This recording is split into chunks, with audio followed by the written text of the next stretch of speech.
What up?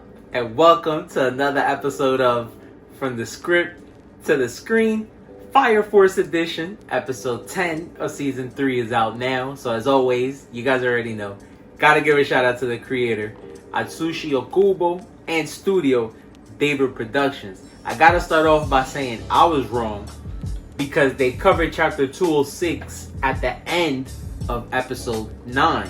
So I'll start with that because it'll be my favorite panel of the week.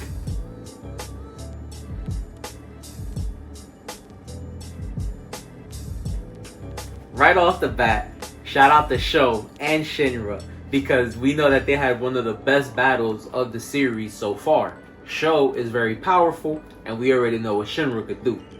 But I'll start with that because it plays a big part into what happened in the episode and what we see Sho actually do. In episode 10, they covered a lot of chapters from chapter 207 all the way to 211. And another chill episode, but very informative. We see that everybody's basically getting ready, setting the stage, laying the groundwork for what they want to do, preparing when the great cataclysm occurs.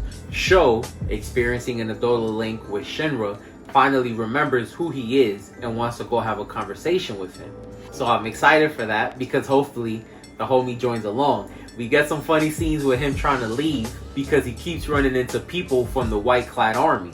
But that's something that we'll get into later. He eventually gets to leave, him and Arrow seeking out Shinra. And we see that the Fire Force has also been preparing, trying to gather allies for what's to come. Captain Obi himself has been meeting with other higher-ups in the Fire Force, trying to see where their alliances lie and if they're gonna join Company 8.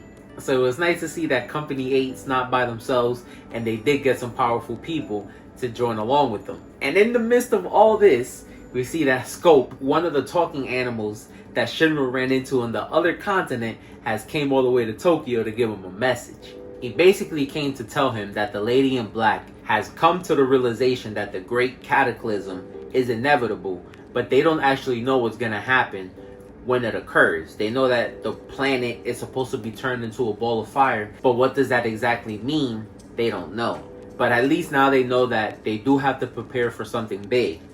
And finally, while this is going on, we see these earthquakes run apparent again. But now we see that Sister Sumeri is definitely the cause of it and has kicked it up a gear.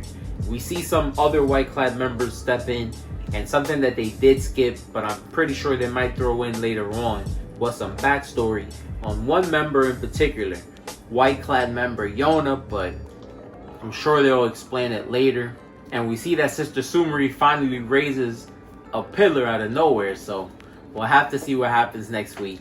As always, let me know what you guys thought about the episode, and to the manga readers, let me know what you guys thought about the adaptation.